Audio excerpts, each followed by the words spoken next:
All right, ladies and gentlemen, Mario van Niekerk, my son Marion van Niekerk.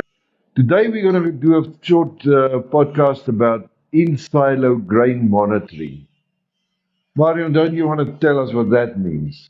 So in-silo grain monitoring and really the whole control system around grain storage is something that has always been important, but is getting more important and is getting easier to do and less expensive to do than you might think. So in-silo grain monitoring and management includes 3 or 4 components. The first component would be temperature monitoring inside the silo. The second would be intergrain moisture or humidity measuring inside the silo. Then grain level monitoring, which can be done in 2 ways. And then together with these 3, there is aeration automation. So the aeration automation takes information from these, the grain level, the grain humidity, and the grain temperature. And then it also gets information from the weather station that all feeds into a central control program, which then automates aeration, making the aeration as effective as possible for the least amount of power. I just want to say, for many years we've put up silos throughout Southern Africa, East Africa, and most other African countries. We always had a system of temperature monitoring. That's well known. That has come a long way already, where only temperature of grain was monitored inside the silo. That's very important, of course, since the grain deteriorates at when the temperature starts to increase. It means they become hot spots inside the silo, and eventually the grain rots out there. However, what we're doing now is something very different. It integrates a lot of these other aspects that Marion was talking about. Yeah, so initially in the old systems that we used to put up, you would have a temperature monitoring system. You would go out to the silo each day or once a week, go check the temperatures, and you'd have a little LCD readout that had all the temperatures on the cables for you. And you then had to go and monitor and see if you had a hotspot in the silo. So like Mario said, as soon as you get a hotspot in the silo, that indicates one of 2 things: either bacterial or fungal activity or insect activity. The bacterial and fungal activity will be caused usually by moisture in the silo, coming from usually moisture migration or otherwise too wet grains being stored into the silo. The moisture will allow bacteria and fungus to grow. And the second part, of course, insect infestation is a big problem in all silos, especially when you're doing long-term storage. It's difficult if they're in there, it's difficult to get them out. But then at least you are aware that they are there. You must always remember a silo has a warm side and a cold side. So in the Southern Hemisphere, the cold side of the silo is a part where the sun doesn't shine. So it condensates moisture on that side, on the southern side. That moisture then flows in through the grain, and usually centers at the top of the grain. But it creates these hot spots right throughout the silo with this moisture migration, I will call it. So temperature has been a very effective way in the past to determine deterioration of grain inside the silo. However, the new system is not content to only cover that aspect. Now we're talking about, as he said, humidity inside the grain. Yeah, so the humidity sensors will really detect what is known as moisture migration. So moisture migration happens when the silo is hot on the outside, it's cold on the inside. So the cold air condenses the grain. The cold air drops down to the bottom of the silo. At the bottom of the silo, it starts picking up heat again, and it'll then flow into the bottom of the silo, up in the center of the silo, and start. The main rotting that you'll see from moisture migration will be at the peak of your silo in the middle. It's many times it's confused with a silo that's leaking. It's usually not a silo that's leaking, it's moisture migration traveling up into the center of the silo and then causing a moisture spot at the top of the silo. So the humidity sensors, usually there will be between 1 and 4, usually placed around the center of the silo to pick up if you are starting to get moisture migration in the silo that you have to address quickly with aeration. Now, the way to remedy that has always been once you start picking up the heat inside the silo, is to turn on the aeration. Now, that is something different. You don't always know when is the optimal time to turn on aeration. You can, for instance, in the hot tropical areas, you can actually exacerbate the effect by pushing more moist air into the silo. So the crucial aspect of this new system is it's also equipped with a weather station. Now the weather station is going to determine all these factors on when to switch on this aeration. Yeah, so lots of times we would say to people, even if they didn't have temperature monitoring on, to have an aeration regiment. So you have an aeration regiment, you know, once a week you got to start the fans, you got to run the fans for about 24 hours just to make sure that the equipment is, after the grain in the silo is cold. Now with the moisture, with the temperature control system, with the humidity monitoring, with the weather station and the aeration automation, what happens is the aeration automation system will decide when the best time is to aerate the grain, and it will decide if it is necessary to aerate the grain. It's not always necessary to aerate the grain every week. It's safer, but the aeration automation will decide. It will decide, it'll look at the ambient temperatures outside, the temperature inside the silo. We'll see if you're starting to get moisture migration and hot spots in the silo. And then the system will decide, based on the ambient weather conditions, when is the optimal time to start the fan. Now this can be 2 o'clock in the morning. You know, so whoever monitors at 2 o'clock in the morning, whoever switches on his aeration 2 o'clock in the morning, this lovely system that we have, actually a system we bring in from Brazil, manufactured by Procer, a subsidiary of Kepler Weber, a large silo manufacturer in Brazil, actually is able to determine this optimal aeration times and turn it on, whether you're there or not, whether you're on holiday or whether the manager is on vacation or the long weekend off, it will turn it on at the right time. Is exactly what I wanted to say. So it takes the human element out of managing your grain, because it will detect, it continuously monitors the grain. If you forget to take the temperatures in your silo for 1 week, 2 weeks, it does happen. You're on holiday, you think it's going to be fine. It might not be fine. The aeration automation continuously monitors that the conditions, both inside the silo and out, and it decides when to switch on the aeration and when to switch it off. So it's a game changer for our industry in this sense, to protect grain and to make sure what you get out, what you put in. What is so fantastic about this system is, apart from those aspects, it also has this, it's an integrated system, so all these aspects work together. So it has this volume measurement that measures the volume of grain by laser. How many beams? It's got 360 measuring points in the silo.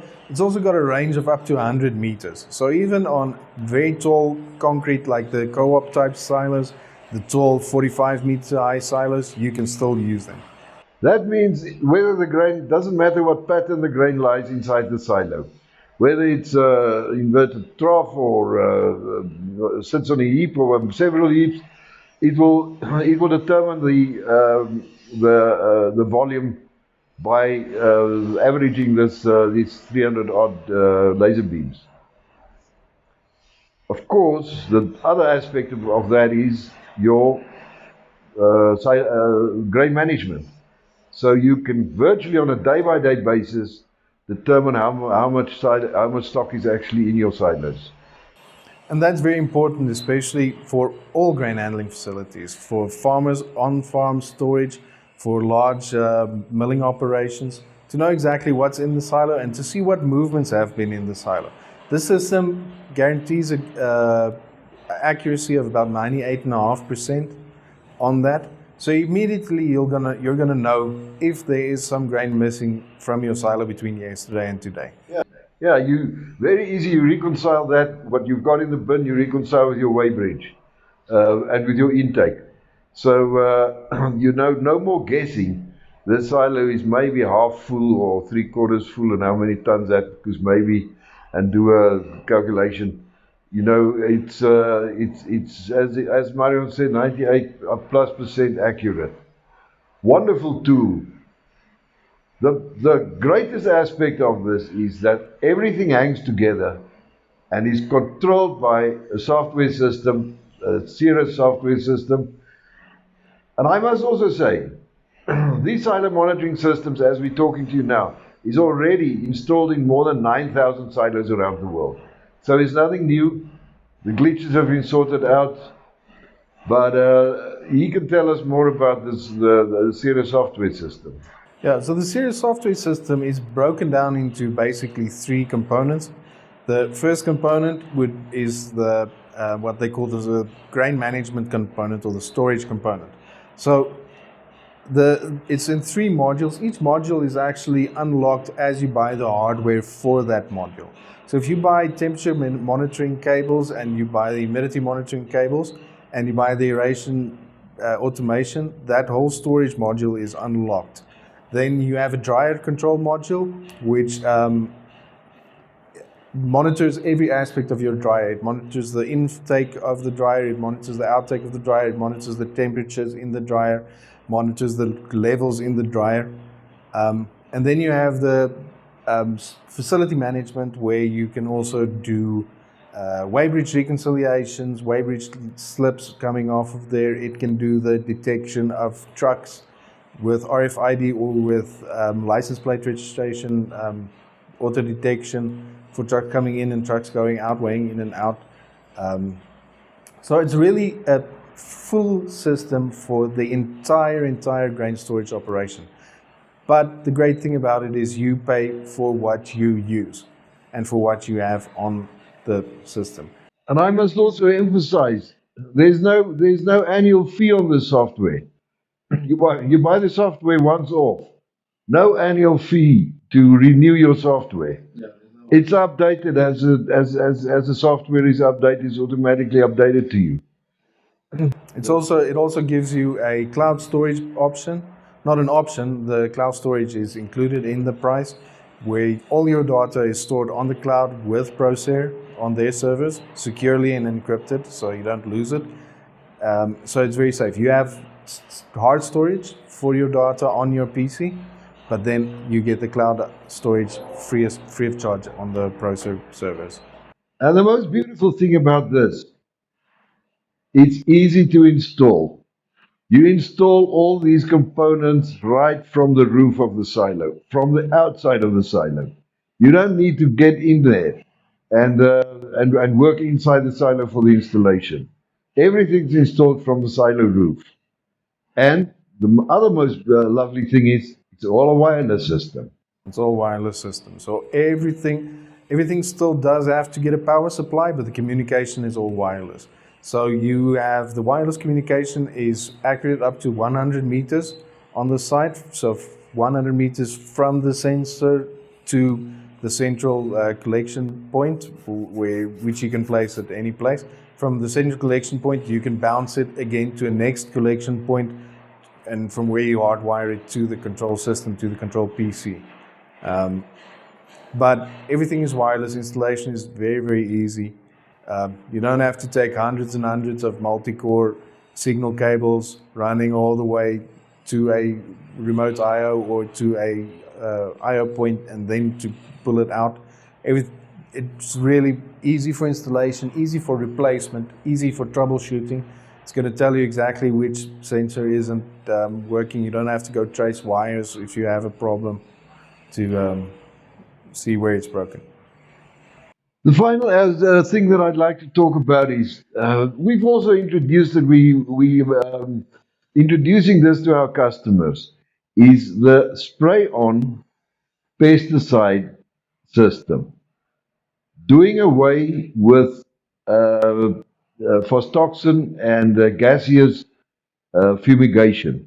Now, the reason I'm coupling this to the control system is this gaseous systems that fumigation systems that everybody knows actually plays havoc on every electronic piece of equipment inside a silo.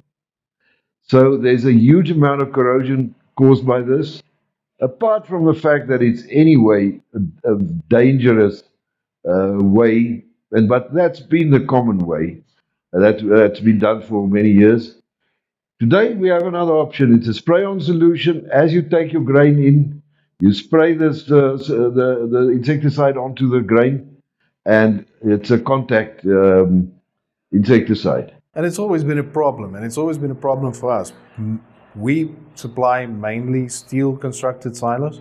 Steel constructed silos don't work very well with gaseous fumigation of inside the silos.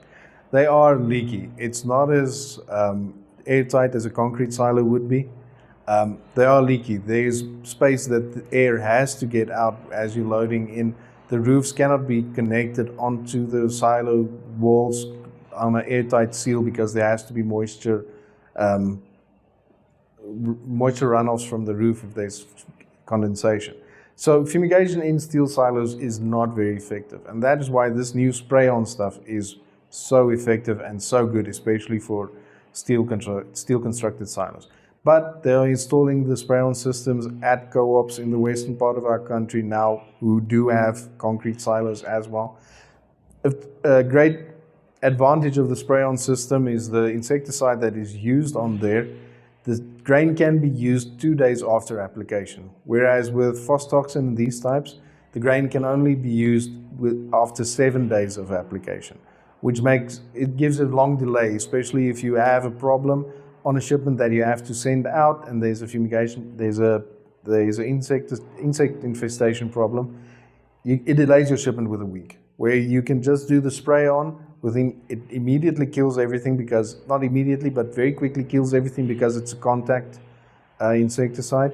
And within 2 days, you can send the shipment out completely safely. Another big advantage is you can actually spray around your silos in all the little nooks and crannies where weevils like to breed. And inside the silos before you start harvesting, exactly. And before you start loading grain into the silo to disinfect the silo. Because that is a big thing. You may not have weevils in your grain coming off the field or coming from a supplier, but your silo may be infected. And if it's infected, it's just going to start running. Those things just multiply so quickly if there's an abundant food source. Okay, folks, I think that wraps it up for this one. Get in touch with ABC Hansen. We have the solution to a lot of these problems and issues and challenges, as we call it these days.